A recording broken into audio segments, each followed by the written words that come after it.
For Geeks problem of the day is partition array into k subsets.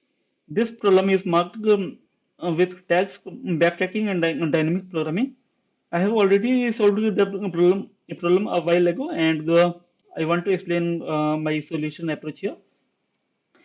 So the problem statement is you are given an array of size n and another integer k, and uh, you are supposed to check if the array can be split into k subsets with equal sum of elements, and all the elements must be used exactly once, and there shouldn't be any leftover the elements after we have formed the subsets. As you can see in the simple example, it is possible to make three subsets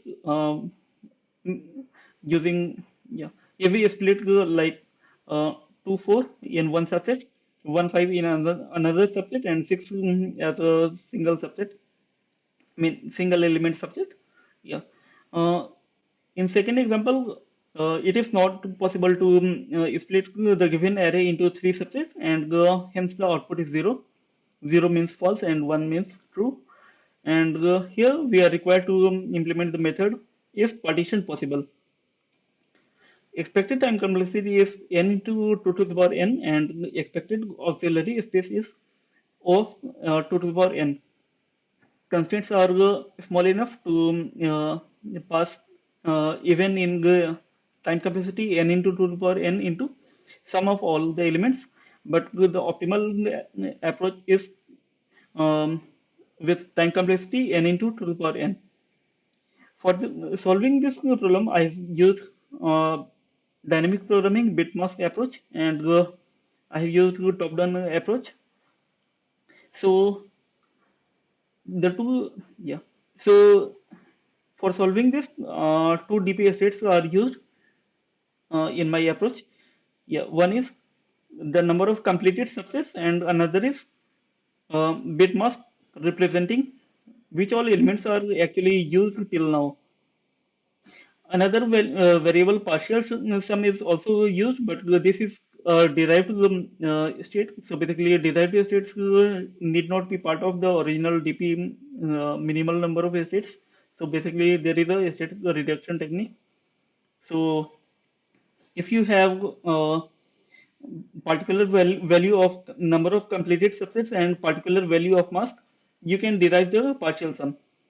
So in my approach, first I have just checked if the sum is divisible by k or not. If it is not divisible, it is just impossible to create a partition of all the subsets into equal sums. So we can simply return false here. Now for individual subset, I have found what will be the target sum of each of the subset, and finally I have implemented is possible method which will return true or false based on a particular value of completed subset and particular value of mask. So initially I have passed the mask value to 2 to the power n minus 1, which represents all bit 1, all n bits as 1, and number of completed subsets as 0, and number of and partial sum as 0, and this is total number of subsets which are desired. I have just passed this value instead of keeping it in global. We can also do that. Yeah. Now in the if possible method, first I checked whether the number of completed subset is equal to k. If that is the case, it is true only if the mask is 0. Mask will be 0 if all the elements are used, and partial sum should also be 0. So there shouldn't be any leftover elements which are a part of new subset that is partially formed but not fully formed. Yeah. So if both these are 0, then only we need to return true. Otherwise, we should return false if we have already reached k completed subsets. Now, if we already have solved for the sub problem with the completed number of completed subsets and mask value of elements, so basically If a particular bit in mask is 1, that means that particular array element is unused, and if it is 0, it is used.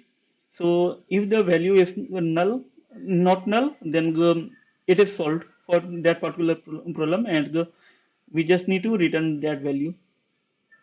Now this OK actually represents the current result of completed and mask value, and we can or we can do or equal to. Okay, so basically for all the subsequent subproblems, the final result will be or of these okay values. So first, uh, iteration of all the elements which are not yet used. So basically mask and 2 to the power I uh, should be greater than 0 if the element is not yet used, and in that there are two cases. So partial sum, if a of I plus partial sum is equal to target sum, then we can increase the number of completed subsets by 1, because this will in a way create a new subset, and hence in the subsequent recursive call we are passing completed plus 1 in the completed value, and partial sum will become 0 for the new subset that is not yet formed. So, okay. Also, we have to remove the current element from used to make it unused. So, we already know that the ith bit was 1. So, XORing with 2 to the power I will make that ith bit to 0. Another case will be if a of I plus partial sum is less than target sum, then the number of completed sum will not change. It will be same, and the partial sum will be we will be adding a of I in the partial sum in the subsequent recursive call, and also we need to unset the is bit in mask in the subsequent call. Third else condition, which would be uh, but a of I plus partial sum greater than target sum. This is actually not possible for solving our problem, because uh, if because all the elements are positive actually. So you can see that a of I ranges from 1 to 100. So if it is not having any negative element, then it is not possible to make target sum equal to given target sum if we already have crossed the target sum. So these are the only two cases, and finally, final value of the org variable is set to dp of completed and mask value, and finally the result is returned, and this is solved this way. So that way I've solved the problem, and if it is helpful to you, please like, share, and subscribe. Thank you all.